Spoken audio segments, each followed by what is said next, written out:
네, 우리에게는 국방과 교육과 근로와 납세라고 하는 국민의 4대 의무가 있습니다. 다 우리가 아시는 것처럼 이미 헌법에 적시가 되어 있는 내용입니다. 근데 우리에게 이렇게 의무만 있는 게 아니라 또 우리에게 평등권, 자유권, 참정권, 청구권, 사회권이라고 하는 국민의 또 5대 권리가 헌법에 이미 나와 있습니다. 명시가 되어 있습니다. 이건 뭐냐면 대한민국 국민이라고 하면 누구나 다 이런 권한과 권리를 누릴 자격이 있으며 또 이 모든 것들을 또한 지켜야 할 의무와 책임이 우리에게 동시에 주어져 있다는 것을 의미합니다. 우리 이런 것들을 지키고 이런 것들을 우리가 잘 받아들이면서 우리가 대한민국의 국민됨을 다시 한번 깨달을 수 있는 것이고요. 또 역으로 이런 권한과 권리와 책임을 우리가 동시에 이행하고 지키면서 대한민국의 우리가 주권자임을 다시 한번 깨닫게 되는 것이고요. 또 우리가 정체성을 분명하게 발견하게 되어지는 통로가 되기도 합니다. 이거 그냥 주어진 게 아니고요. 헌법에 이미 명시가 되어 있습니다. 우리나라 대한민국 헌법 제1조 2항에 대한민국의 주권은 국민에게 있고 모든 권력은 국민으로부터 나온다고 되어 있습니다. 그러면 이 모든 권리와 의무라고 하는 것은 주권자이신 국민 주권의 개념에 따라서 주권자인 국민의 뜻이고 국민의 의지이고 국민의 명령이라는 것을 우리가 잘 알 수 있습니다. 자, 그러면 우리는 대한민국의 국민이면서 동시에 하나님의 나라의 백성입니다. 자, 그러면 우리가 하나님의 나라의 백성으로서의 우리의 권리와 의무는 무엇이 있을까요, 여러분? 우리가 하나님 나라의 백성으로서의 우리의 권한도 권리도 있고 책임과 의무도 있는데 우리 이 모든 것은 다 주권자의 의지에 달려 있습니다. 우리가 이 땅에서의 주권은 국민에게 있지만 하나님 나라의 주권은 하나님께 있습니다. 그래서 우리의 권한과 권리, 책임과 의무에 이 모든 것을 행사할 수 있는 분은 바로 하나님께 있습니다. 우리의 권리와 의무는 우리의 모든 하나님 나라의 주권자이신 그분의 뜻과 그분의 의지와 그분의 계획과 그분의 목적하에 우리에게 이 모든 것이 주어져 있다라고 할 수 있습니다. 그러면 우리가 이 땅에 대한민국의 우리가 국민이라고 하는 사실, 대한민국의 백성이라는 사실과 하나님 나라의 백성이라는 게 과연 어떤 면에서 차이가 있을까요? 이 두 가지에 어떤 차이가 있겠습니까? 우리가 하나님 나라 백성이 된다는 것은 우리가 의무가 권리로 바뀌게 되고요. 우리가 책임을 권한으로 받아들이게 됩니다. 예전에 그게 의무이자 우리에게 부여되는 책무이자 우리에게 하나의 말 그대로 우리에게 책임으로 생각되었는데 하나님 나라의 백성이 되면 이 모든 것들이 우리에게 우리 권리이자 권한으로 우리에게 받아들이게 되어지는 그 변화가 우리에게 나타나게 된다는 겁니다. 우리가 이스라엘 백성들이 광야에서 하나님께서 이스라엘 백성들에게 주신 두 가지 큰 선물이 있습니다. 하나는 만나이고요. 또 하나는 메추라기가 아니고요. 율법입니다. 물론 메추라기도 받았지만 물론 메추라기 중요해요, 여러분. 하지만 만나와 율법이 있습니다. 만나는 뭐죠, 여러분? 이 땅에 그 광야를 버텨내기 위한 하나님이 육의 양식인 것이고 율법은 바로 뭐예요? 영의 양식입니다. 많은 분들이 율법의 이 법이라고 하는 단어 때문에 이 율법을 되게 부담스러워하고 꺼려하고 좀 뭔가 우리가 불편한 인식이 있는 게 사실입니다. 율법 하게 되면 뭔가 복잡하고 뭔가 굉장히 우리에게 불편하게 하는 요소가 있다고 생각하지만 본래 율법의 출발은 그게 아니었습니다. 율법의 가장 출발은 뭐냐면요. 관계라고 하는 겁니다. 나는 너희들의 하나님이고 너희는 나의 백성이라고 하는 이 관계의식이 모든 율법의 출발점이었다는 거죠. 즉 율법은 뭐냐면 내가 너희의 하나님이고 너희는 나의 백성으로서의 이 뜻 안에서 관계 지음이 바로 율법의 핵심이자 본질입니다. 그렇게 본다면 율법의 가장 기저에 깔려있는 의식은 뭐예요? 사랑과 신뢰라고 하는 겁니다. 즉 율법 안에는 우리를 향한 하나님의 사랑 또 하나님을 향한 우리의 신뢰가 그 가운데 이렇게 담겨져 있습니다. 상호간의 사랑과 상호간의 신뢰라고 하는 게 율법의 본질입니다. 우리가 이 율법을 이해할 때 이 사랑과 신뢰라고 하는 관계로서의 우리가 말씀을 이해하지 못하게 될 때요.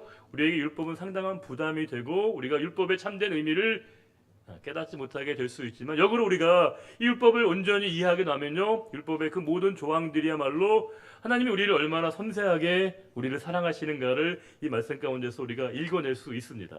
그렇다고 한다면 우리에게 있어서 기도는 권리입니까? 의무입니까? 우리가 우리 기도한다는 게 우리에게 책임이에요? 아니면 우리에게 권한인 건가요? 뭐 여러분 지금 답을 요구하는 건 아닙니다.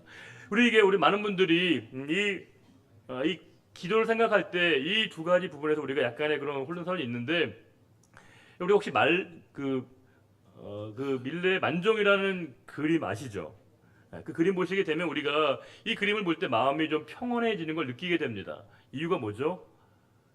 마치 그림이지만 우리에게 멀리서부터 종소리가 들리는 듯한 느낌을 받게 됩니다. 하루의 고된 일상을 마쳤습니다. 이 두 부부가 하루 종일 이 밭에서 최선을 다해 일을 하다가 이제 날이 저물어서 멀리서부터 들려오는 종소리를 듣고 고개를 숙여 하나님께 기도하는 모습은 참으로 너무나 멋있고 너무나 근사해 보이고 너무나 아름다워 보인다는 겁니다.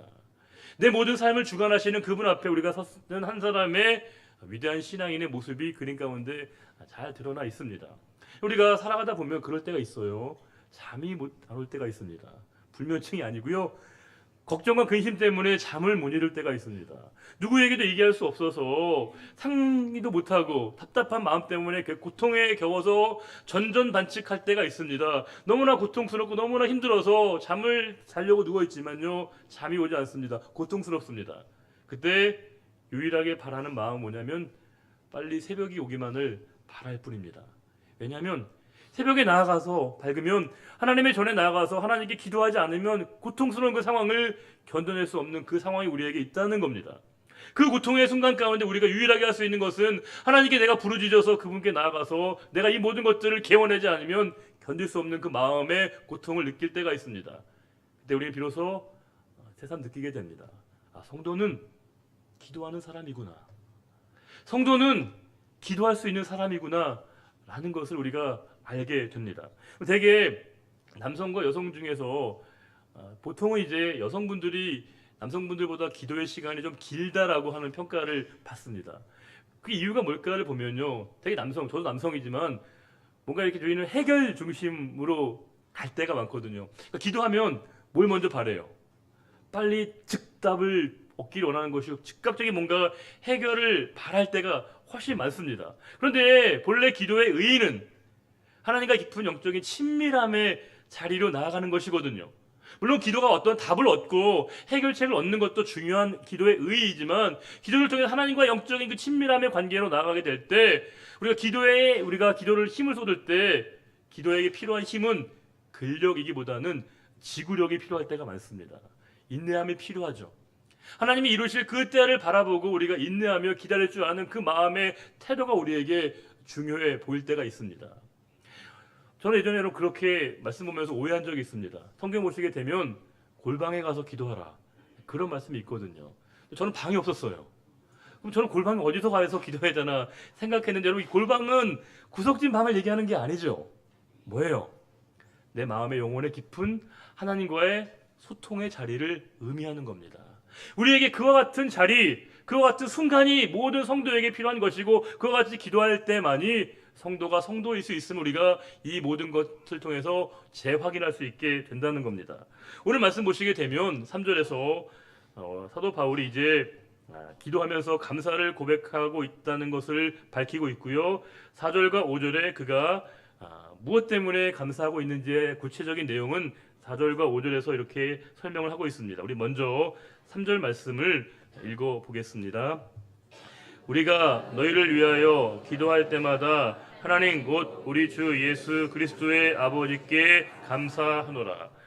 이 말씀에서 우리가 주목할 부분은 바로 기도할 때마다 할 때 때마다입니다. 왜냐하면 때마다는 말이 판토테라고 하는 헬라어인데 이게 영어로 번역하면 always입니다. 언제나 항상 그가 하나님께 기도했다는 겁니다. 더 놀라운 건 이 기도하다는 말이 프로시쿠메노인데 이 헬라어 단어가 지금 문법적으로 현재 시제로 쓰이고 있다는 겁니다. 헬라어를 현재 어법으로 쓰인다는 건 계속적이고 지속적인 행동을 할 때 이렇게 현재 시제로 표현합니다. 그러면 사도 바울이 지금 골로새 교회 성도들을 향해서 매일매일 기도했다고 단정하는 건 쉽지 않을지 모르겠으나 그가 언제나 때마다 일마다 시마다 그가 골로새 교회 성도들을 위해서 기도하고 있었다는 사실을 우리가 알 수 있습니다. 어떤 분은 그러실지 몰라요. 그럴 수 있지 않냐. 이 바울이 골로새 교회 성도들을 위해서, 목회자가 성도를 위해서 기도하고 교인끼리 기도하는 게 뭐가 특별하나, 우리가 그런 생각이 들겠지만 이 편지를 썼던 이 바울의 상황을 우리가 아셔야 됩니다. 이 골로새서를 우리가 뭐라고 부르냐면 옥중서신이라고 부릅니다. 그 뭐예요? 사도 바울이 로마의 감옥에서 쓴 편지라고 하는 겁니다. 감옥은 편지 쓰기 좋은 상황이죠. 감옥에 기도하기에 되게 좋은 최적의 장소 맞죠, 여러분? 모르겠어요. 저는 안 가봤지만 우리 감옥에 가면 불편하잖아요. 어렵잖아요. 내 몸이 고통스럽고 힘들면 사람의 관심은 남에게 쏠리기가 어렵습니다. 자신의 아픔, 자신의 고통에 집중할 수밖에 없는데, 지금 이 바울은 도리어 자기 자신을 위해 기도하는 것이 아니라 뭐예요? 골로새 교회 성도들을 위해서 그가 중보의 기도의 자리에 서 있다는 겁니다. 자신을 위한 감사 기도가 아니라, 자신 때문에 기도한 게 아니라 골로새 교회 성도들 때문에 그가 감사의 기도를 하나님께 올리고 있습니다. 저는 예배를 드릴 때마다 우리 어르신들을 뵈면요, 절로 고개가 숙여집니다. 왜냐하면 교회 역사는 어르신들의 기도의 역사이거든요. 그렇게 가끔 말씀하십니다. 목사님, 저희가 뭘 할 수 있겠습니까? 저희가 무슨 힘이 되겠습니까? 말씀하시면요, 아닙니다. 교회의 힘은요, 기도하는 분들이 기도할 때 그 자리를 지켜주실 때 교회가 건강하게 되는 겁니다. 목회자를 위해서, 교회를 위해서 그렇게 철저하게 기도할 수 있는 분들이 그렇게 많지 않습니다. 우리 어르신들이, 우리 권사님과 장로님들이 이렇게 목회자를 위해서 교회를 기도해 주셨기 때문에 교회가 흔들리지 않고 하나님의 교회를 지켜주신 겁니다. 교회의 힘은요, 기도할 때 있습니다. 성도의 능력은 기도하는 그 자리에 설 때 성도의 능력이 드러나게 된다는 겁니다. 성도는 다른 말로 얘기하면 기도하는 사람입니다. 기도하는 사람이 바로 성도라고 하는 것을 우리가 이렇게 말씀을 통해서 재확인할 수 있습니다. 우리가 이 사실을 보면서 지금 놀라운 건 사도 바울이 지금 감사 기도를 하고 있는데 얼마나 그의 마음이 벅차오르는가를 알 수 있습니다. 기도를 우리가 책임과 의무로만 여기고 있는 사람은요, 이 바울의 심경을 이해할 수 없습니다. 오히려 이 바울의 마음이 너무나 기쁨과 감사와 감격으로 채워져 있습니다. 그 이유가 뭘까요? 지금 이 바울은 골로새 교회 성도들을 위해서 중보 기도하고 있는 겁니다. 우리는 이 기도를 통해서 여러분, 누가 가장 큰 은혜를 받고 있는지 분명하게 확인할 수 있습니다. 바울이 지금 제일 기뻐하고 있는 건가요? 아니면 기도를 받는 골로새 성도들이 기뻐하고 있는 건가요? 누가 더 기뻐하고 있나요, 여러분? 제 얼굴 보면 답이 안 나오잖아요. 생각을 하셔야죠. 뭐예요, 여러분? 어디가 답이 있어요? 바울이 기뻐하고 있다는 거죠. 왜요?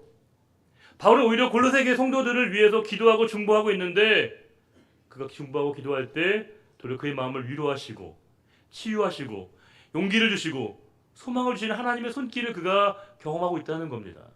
하나님이 우리를 왜 부르셨습니까? 하나님의 일에 우리를 사용하시는 이유가 뭐죠? 우리는 가나 혼인잔치의 기적을 잘 알고 있습니다. 가나 혼인잔치의 기적 뭐죠? 물이 포도주로 바뀐 거예요? 포도주가 물이 된 거예요? 네, 물이 포도주로 바뀐 기적이죠. 이 기적 사건에 굉장히 중요한 부분이 있습니다. 뭐냐면요, 이 기적 사건을 목도한 사람이 있습니다. 누구예요? 물도온 하인들만이 그 기적을 보게 된 겁니다. 하나님이 왜 우리에게 하나님의 일들을 맡기시냐? 하나님께서 일하시면 우리에게 보게 하시는 겁니다. 우리의 기도를 통해서 하나님이 얼마나 위대하신 분이신가를 알게 하시기 위해서 우리에게 기도의 자리에, 중보의 자리에, 하나님의 일하심의 자리에 우리를 부르시고 우리를 택하셔서 하나님의 일을 맡기신다는 겁니다. 이 바울은 지금 골로새 교회 성도들을 위하여 기도하고 있지만 가장 큰 힘을 얻고 있는 사람이 누구냐? 바로 바울이었다는 겁니다. 누가 큰 용기를 얻고 있냐? 바울이 가장 큰 용기와 힘을 그가 얻고 있다는 겁니다. 우리가 요한복음 15장 7절 말씀 한 번만 더 볼 필요가 있습니다. 요한복음 15장 7절 같이 한번 읽어볼까요, 여러분? 너희가 내 안에 거하고 내 말이 너희 안에 거하면 무엇이든지 원하는 대로 구하라. 그리하면 이루리라. 우리가 단골로 좋아하는 말씀이죠, 여러분. 눈이 번쩍 뜨이는 말씀입니다. 우리가 이 말씀 읽으면서 우리가 시선이 머무르는 곳이 어디인가요? 솔직히 우리끼리니까. 우리가 마음에 드는 부분이 어디예요? 무엇이든지 원하는 대로 구하라. 그리하면 이루리라. 우리가 그렇게 얘기했잖아요. 말씀에 의지해서 기도하라고. 우리가 말씀 의지해서 기도하고 있거든요. 무엇이든지 하나님 구하라고 말씀하셨지 않습니까? 분명히 이루시겠다고. 근데 우리가 정작 중요한 부분을 놓쳤습니다. 앞에 뭐라고 돼 있어요? 너희가 내 안에 거하고 내 말이 너희 안에 거하면 무엇이든지 구하라고 되어 있습니다. 무엇이든지 구하는 것에 초점이 방점이 있는 게 아니라 뭐라는 거예요? 우리가 주님 안에 거하고 주님의 말씀이 우리 안에 거하는 게 보다도 먼저라는 겁니다. 우리 구할 때 먼저 우리가 말씀을 통해서 하나님의 의지하심을 우리가 힘입어야 되는 거죠. 우리가 가장 큰 놀라운 기도의 응답은요, 기도가 바뀝니다. 기도가 달라져요. 기도를 통해서 예전엔 내 생각과 내 마음과 내 의지가 되어 끝대로 이루어지기를 바랬는데 기도하면서 우리가 하나님의 마음을 알게 됩니다. 그래서 이제는 하나님의 소원을 우리가 기도하게 된다는 거죠. 하나님의 뜻을 우리가 구하는 그 기도로 기도가 바뀌게 된다는 겁니다. 하나님의 말씀이 우리에게 찾아와서 그 말씀 안에 거하게 될 때 우리가 진짜 구하고 진정으로 우리가 기도해야 될 것이 무엇인가를 알게 하신다는 겁니다. 그래서 우리가 기도가 필요한 거예요. 왜 우리가 무엇을 구해야 되는지를 알기 위해서 역설적으로 우리가 기도가 필요하다는 겁니다. 그 하나님과 영적인 친밀함을 우리가 통해서 하나님의 뜻을 우리가 알게 되고 그분의 뜻 안에서 우리가 진짜로 구해야 될 것을 알게 하시는 게 바로 기도의 능력이고 기도의 응답이자 기도의 결과라고 하는 겁니다. 오늘 말씀 그대로 우리에게 기도의 결과를 말씀하시면서 사도 바울이 지금 너무나 이 골로새 교회 성도들 때문에 기뻐하면서 감사한다고 하는데 그 이유를 4절과 5절에 이렇게 설명하고 있습니다. 4절과 5절 같이 한번 읽어보겠습니다. 이는 그리스도 예수 안에 너희의 믿음과 모든 성도에 대한 사랑을 들었으며 너희를 위하여 하늘에 쌓아둔 소망으로 말미암음이니 너희가 전에 말씀을 들은 것이라. 4, 5절을 보시게 되면 사도 바울이 골로새 교회 성도들에서 세 가지 때문에 기뻐하고 있지 않습니까? 뭐죠? 믿음, 사랑, 소망. 목사님 믿음, 소망, 사랑 아니에요? 상관없죠. 믿음, 사랑, 소망을 얘기하고 있는데 이게 우리가 보통 알고 있는 좀 밋밋하게 믿음, 사랑, 소망을 설명하고 있지 않고요. 구체적으로 상세하게 믿음과 사랑과 소망을 얘기하고 있습니다. 먼저 첫 번째 뭐라고 되어 있냐면 믿음의 앞에 뭐라고 되어 있습니까? 그리스도 예수 안에 너희의 믿음이라고 되어 있습니다. 그냥 믿음이 아니에요. 그리스도 예수 안에 있는 너희의 믿음이라고 되어 있습니다. 믿음은 색깔이 있어요, 없어요? 믿음은 색깔이 없습니다. 믿음은 모양이 있어요, 없어요? 없습니다. 믿음 맛도 없어요. 향기도 없어요. 그렇기 때문에 믿음은 척하기가 쉬운 겁니다. 믿는 척하기가 쉬운 거예요. 신앙을 가진 척하기가 쉬운 겁니다. 주님이 이 세상에 가장 경멸에 맞지 않았던 사람들이 바리새인과 서기관들이었습니다. 왜요? 외식하는 자들이었기 때문에. 믿음이 없으면서 믿음이 있는 것처럼, 신앙이 없으면서 신앙이 있는 것처럼 그들이 행동했기 때문에 주님이 그것들을 용납하지 않으신 겁니다. 우리가 잠자는 아이는 깨울 수 있어요. 잠자는 척하는 아이는 깨우기 어렵습니다. 무슨 말씀이 이해가 되시죠, 여러분? 아이 잠자고 있으면 깨우기가 쉬운데 아이가 잠자는 척하면요 깨우기가 어려운 거예요. 우리가 말씀을 들으면요 말씀이 들립니다. 듣는 척하면 들리지 않는다는 거예요. 예배를 드리되 온전한 예배를 드리고 섬김을 할 때 온전한 섬김을 하는 자에게 하나님이 은혜를 주시는데 척하면 되지 않는다는 겁니다. 중요한 건 주님이 그것을 아신다는 겁니다. 그래서 우리에게 진실한 믿음, 참된 믿음을 우리에게 구하시는 것이고 지금 이 바울이 너무나 기뻐하는 건 이 골로새 교회 성도들 안에 그리스도 예수 안에 있는 참된 믿음이 그들에게 있으므로 바울이 너무나 기뻐하고 있습니다. 두 번째 이유가 있습니다. 두 번째 뭐예요? 모든 성도에 대한 사랑이 있음을 들었다는 겁니다. 그들 안에 사랑이 풍성하다는 것. 여기 사랑은 완성되어 있고요. 그들이 최종적인 그들의 가치인데 사랑의 두 가지가 있는 것 같습니다. 하나는 끼리끼리의 사랑이 있고요. 또 서로서로의 사랑이 있습니다. 끼리끼리의 사랑은요. 서로의 관계를 단절시킵니다. 무너뜨립니다. 망가뜨립니다.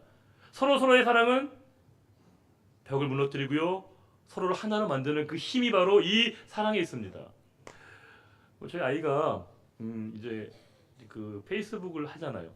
혹시 인싸란 말고 아싸란 말 아세요? 혹시 아이 쓰는 말 중에 인싸는 인사이더라는 말의 줄임말이라고 하고요. 아싸는 아웃사이더의 줄임말이라고 합니다. 인사이더는 아이들이 가깝게 지내고 서로 이렇게 가깝게 지내는 소위 말하는 내부자를 얘기하는 것이고 아싸는 말 그대로 바깥에서 활동하고 있고 거리가 있는 사람을 아싸라고 얘기를 하더라고요.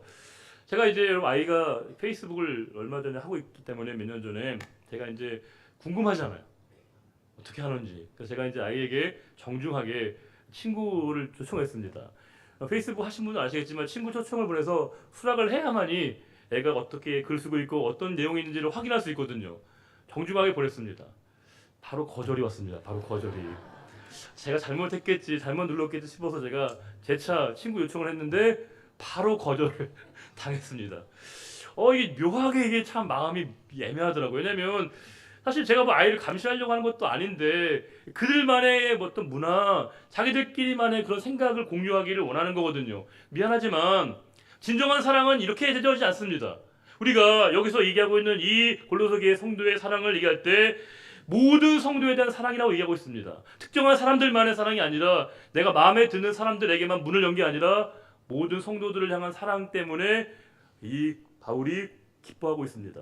중요한 게 뭐냐면요. 여기서 모든 성도에 대한 사랑할 때 이 사랑에 헬라어의 사랑이라는 단어가 여러 가지 있지 않습니까? 근데 여기서는 특이하게도요. 아가페를 쓰고 있습니다. 가당치 않습니다. 우리가 부모님의 사랑 정도 우리가 아가페이지 교인끼리 우리 아가페적 사랑을 한다? 우리의 생식으로 잘 이해가 안 될지 모릅니다. 이 말이 안 되는 걸 좀 느껴질 수 있는데 그 아가페적 사랑이 너희 안에 풍성한 것 때문에 사도 바울이 기뻐하고 있습니다. 이유가 뭘까요? 교회 안에 정말 아가페적 사랑이 가능한 겁니까? 사랑의 원리는 늘 한 가지입니다. 공급이 있을 때 배급이 가능한 겁니다. 우리에게 사랑이 주어지고 부어지고 채워져야만이 사랑을 나눌 수 있는 거죠. 교회는 사람끼리 사랑을 나누는 것이 아닙니다. 그리스도의 사랑을 공급받고 사랑을 경험하고 사랑이 채워진 그 사람이 그리스도의 사랑으로 서로를 사랑할 수 있는 겁니다. 우리 안에 내재되어 있고 우리 안에 간직한 사랑으로 서로를 품고 사랑하는 게 아니라 이 골로새 교회는 예수 그리스도의 그 사랑으로 말미암아 하나님의 아가페적인 사랑이 그들 간에 충만해서 그 사랑이 이 골로새 교회 성도들 안에 넘쳐나고 있었다는 이 소식을 바울이 듣고 너무나 기뻐하고 감사의 기도를 올리고 있는 겁니다. 세 번째가 뭐죠? 5절에 너희를 위하여 하늘에 쌓아둔 소망이라고 되어 있습니다. 이 소망이란 말이 엘피다인데 이 나는 엘피스라고 하는 단어에서 왔다고 합니다. 이게 뭐냐면요. 이게 성도들이 장차 이루게 될 성취하게 될 궁극적인 목표라고 되어 있습니다. 이게 뭐냐면요. 소망이라고 하는 게 지금 완성된 것이 아니라 점진적으로 발달해 가면서 그들이 지향해야 될 최종적이고 궁극적인 목표라는 거죠. 우리가 비행기를 타면 오리진이 있고 데스티네이션이 있지 않습니까? 오리진은 내가 출발하는 곳이고 데스티네이션은 목표이죠. 이 데스티네이션이 바로 소망이라는 겁니다. 지금이 있는 게 아니라 바로 바라봐야 될 그 지향점을 소망이라고 되어 있습니다. 제가 예전에 군성교부를 좀 오랫동안 섬겼는데요. 몇 년간을. 근데 군성교부 섬기면서 이제 주말마다 군 부대에 가고 또 이제 군 교회를 예배당을 지어드리는 일들을 많이 했는데 근데 그 군 부대 가면 예배를 드리지 않습니까? 아이들을 방문하고 이제 군인들을 위로하는데 많은 분들이 그래요. 군인들 만날 때 초코파이 하나만 되지 않겠냐? 그렇지 않아요. 요즘에 굉장히 좀 니드가 다양해졌습니다. 그래서 꼭 지휘관한테 물어보면 요청하는 게 있습니다. 사제 버거, 사제 콜라. 그러니까 우리가 이 시장에서 유통되고 있는 콜라나 이렇게 버거를 꼭 준비해달라, 피자를 준비해달라고 해서 저희가 이렇게 준비해 가면요 되게 좋아하고 반겨합니다. 그리고 이제 저희가 세례식을 베풀거든요. 세례식을 베풀면 또 선물을 줍니다. 어떤 선물을 준비하면 좋겠습니까? 라고 물어보면 얘기하십니다. 선크림. 이런 로션 같은 거를 요청하시더라고요. 왜냐면 이게 피부가 타니까 이제 군인들도 열심히 바른다는 거예요. 많이 달라졌지 않습니까? 주면 그렇게 좋아하고 행복해합니다. 또 군인들에게 최고의 연예인은 누굴까요? 자타가 공연하다시피 걸그룹 아닙니까? 좀 걸그룹이 나와서 공연하게 되면 정말 그 종교 행사입니다. 거의 난리가 나죠. 정말 얼마나 이 친구들이 행복해하는지 다 느낄 수 있습니다. 하지만 설사 그렇다고 해서 군인들에게 좋은 선물, 마음에 드는 선물을 준다고 해서 그 선물이 아이들의 군인들의 소망은 아니죠. 걸그룹의 공연이 군인들의 소망은 아닙니다. 뭐예요? 제대입니다. 저녁입니다. 아무리 누가 와도요 별로 반갑지 않습니다. 제대하는 그 날만이 소망인 겁니다.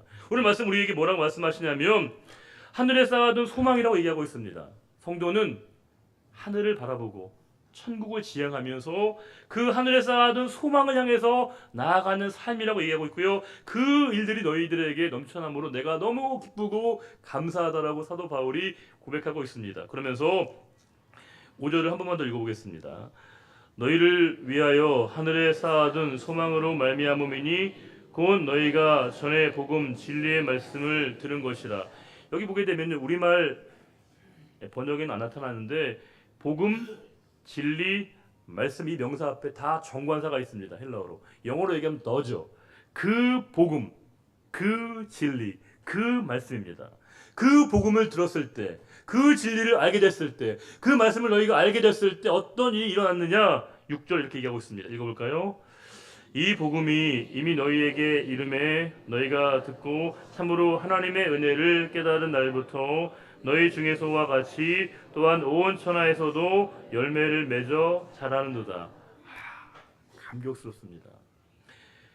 복음이 그들에게 은혜로 다가와서 그 은혜로 말미암아 하나님 앞에 거룩한 열매를 맺게 되었다고 얘기하고 있습니다. 복음이 은혜가 되어져서 그들에게 열매를 맺게 되어진 이 놀라운 일들이 나타남을 보고 사도 바울이 기뻐하고 감사하고 있는 겁니다. 그래서 중요한 건 이런 일들을 이룬 누군가가 있었다는 겁니다. 누군가의 헌신과 수고가 있었다는 거죠. 7절과 8절 마지막을 읽어보겠습니다. 이와 같이 우리와 함께 종된 사랑하는 에바브라에게 너희가 배웠나니 그는 너희를 위한 그리스도의 신실한 일꾼이요 성령 안에서 너희 사랑을 우리에게 알린 자니라. 누가 있었다는 거예요? 에바브라가 그와 같은 역할을 해줬다는 겁니다. 에바브라의 수고로, 에바브라의 노고로 그들에게 복음을 통해서 진리의 말씀이 그들에게 심겨졌고 그것이 우리에게 은혜로 다가와서 아름다운 열매를 맺게 되었다고 얘기하고 있습니다. 우리가 선한 열매를 맺고 있다면, 맺을 수 있다면 누군가의 수고가 있는 겁니다. 누군가 우리에게 은혜의 통로로 쓰임받은 누군가가 있었기에 우리가 이런 열매를 맺게 된 것이겠죠. 또 역으로 우리가 누군가에게 이렇게 이 열매를 맺을 수 있는 의의 통로로 우리가 쓰임받을 수 있다는 거죠. 30년지기 친구가 있습니다. 아주 오래전부터 정말 모든 걸 다 같이 소통할 수 있는 그런 대학 시절의 친구인데요. 가끔씩 만나서 서로 간에 이제 좀 기도도 나누고 생각도 같이 나누는 친구입니다. 목회를 하는 친구인데 이 친구가 이제 목회를 하면서 많이 힘들어하는 걸 느끼게 되었습니다. 체력적으로도 많이 좀 버거워하고 있고요. 특별히 심장이 갑자기 안 좋아져서 병원에서 굉장히 위험하다, 조심해라 라고 하는 얘기까지 듣게 되었고요. 굉장히 뭔가 의기소침한 느낌을 받게 되었습니다. 전화통화를 하는데, 일 때문에 전화통화를 하는데 뭔가 이 친구가 굉장히 목소리가 힘이 없어졌습니다. 힘이 느껴지지 않고요. 굉장히 아주 어려워하는 그런 느낌을 전화 내내 받게 되었습니다. 좀 불편한 마음이 들었습니다. 전화를 끊고 난 다음에 이 친구에게 제가 위로를 좀 뭔가 해주고 싶다, 용기를 주고 싶다는 생각이 들어서 제가 딱 한 줄의 카톡 문자를 보냈습니다. 아무개야 라고 하면서 주님은 살아계시단다. 다 한 문장이었습니다. 이 친구에게 곧장 답이 왔습니다. 제 이름을 넣고 제 이름 하면서 내 음성을 들으니 나에게 향하신 하나님의 음성 같구나. 너무 고맙다. 답을 얻었습니다. 한 줄의 글자입니다. 한 문장입니다. 그러나 사람의 말이 아니기에 힘이 있는 겁니다. 사람의 말이 아니기에 누군가를 살릴 수 있는 은혜의 통로로 쓰임받을 수 있는 겁니다. 사도 바울의 상황을 보면 차가운 감옥 바닥, 암울한 현실, 매인 몸도 하나님을 향한 감사의 마음을 이 사도 바울에게 빼앗을 수 없었다는 겁니다. 감사의 능력은요, 상황을 다르게 보게 만든다는 겁니다. 자신의 상황을 전혀 다른 관점으로 보게 한다는 것이고요. 감사는 감사를 낳습니다. 감사는 감사를 이어지게 만듭니다. 그 사실을 이 바울이 깨닫고 있는 것이고 그 사실로 말미암아 감격스러워서 몸은 비록 매어 있지만 하나님 때문에 진정한 감사를 고백하고 있는 바울의 놀라운 고백을 볼 수 있습니다. 저는 바라건대 올 한 해 저와 여러분의 모든 삶의 자리 가운데 이런 좀 감사가 좀 많아졌으면 기대감이 있습니다. 우리의 이런 감사가 넘쳐나기를 바랍니다. 우리의 모든 생업과 우리의 모든 가정과 우리의 모든 일터마다 이와 같은 감사로 채워짐으로 말미암아 감사로 충만함으로 말미암아 감사를 받으시기 합당하신 하나님, 하나님의 말씀 진리는요 우리에게 지식이 아니라 양식입니다. 말씀을 공급받아야 됩니다. 그래서 우리가 한 주간을 살아갈 수 있는 힘과 용기를 얻게 되는 겁니다. 오늘도 우리에게 변함없는 말씀으로 우리가 갈 길을 명하시는 그분의 뜻을 온전히 새김으로 말미암아 진정한 감사가 충만한 한 주간의 삶을 넉넉히 살아가시는 우리 모두가 되시기를 주님의 이름으로 축복합니다. 기도하겠습니다. 하나님 아버지 감사합니다. 우리에게 영원한 감사의 제목이 하나님이셔서 너무나 감사합니다. 하나님, 우리가 때로는 기도하다가 감사가 너무너무 넘쳐서, 은혜가 너무 넘쳐서 기도를 멈출 수 없었던 그런 경험이 우리에게 있기를 원합니다. 우리의 삶을 돌아보면 하나님의 은혜 아닌 것이 없음에도 불구하고 우리는 여전히 우리의 냉혹한 현실의 관점에 눌려서 중요한 이 감사를 놓치고 지날 때가 많습니다. 다시 한번 우리 주변을 보게 해주시고 나 자신을 직시하게 해주시고 우리에게 향하신 하나님의 분명하고 세미한 음성을 듣게 해주셔서 진정한 감사로 채워질 수 있는 우리 교회, 우리 가정, 우리 모두가 되기를 간절히 바라오며 존귀하신 우리 주님 예수 그리스도의 이름으로 축복하며 기도드리옵나이다. 아멘. 네, 다 같이 나와서 우리 292장 함께 찬송하시겠습니다.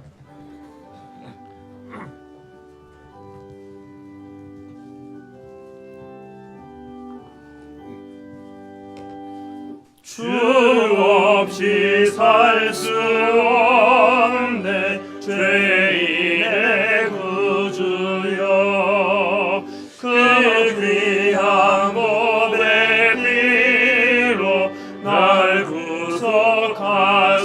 구속하소서 구주의 사랑으로 흘리신 보혈이 내 소망 나의 위로 내 영광 됩니다.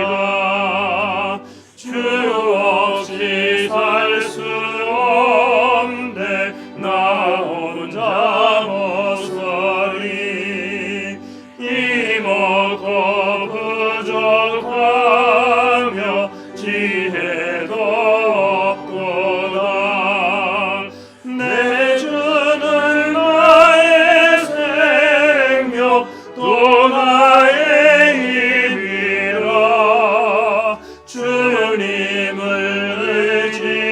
의지하여 지혜를 얻으리 주 없이 살 수 없네 내 주는 아시나 내 영의 깊은 강구 마음의 소원을 주밖에 나의 마음 네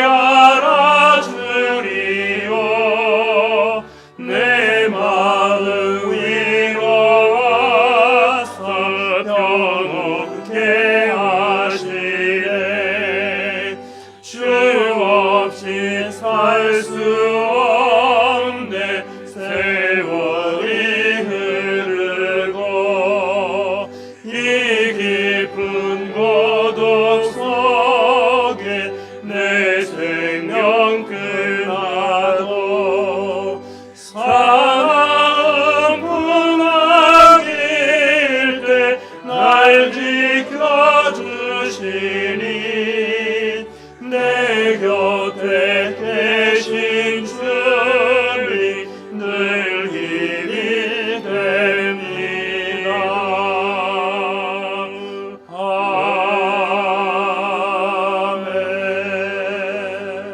아멘. 여호와는 내게 복을 주시고 너를 지키시기를 원하며 여호와는 그의 얼굴을 내게 비추사 은혜 베푸시기를 원하며 여호와는 그 얼굴을 내게로 향하여 드사 평강 주시기를 원하노라. 이제 우리 주 예수 그리스도의 크고 놀라우신 은혜와 하나님 아버지의 크고 놀라우신 사랑과 성령의 인도교통 충만케 하심이 오직 우리의 삶의 자리 가운데 진정한 감사의 이유 되시는 하나님 안에서의 온전한 감사로 충만한 삶을 살기로 다짐하는 우리 거룩한 믿음의 결단과 그 고백과 그 장도 위에 이제로부터 영원히 함께해 주시기를 간절히 축원하옵나이다. 아멘.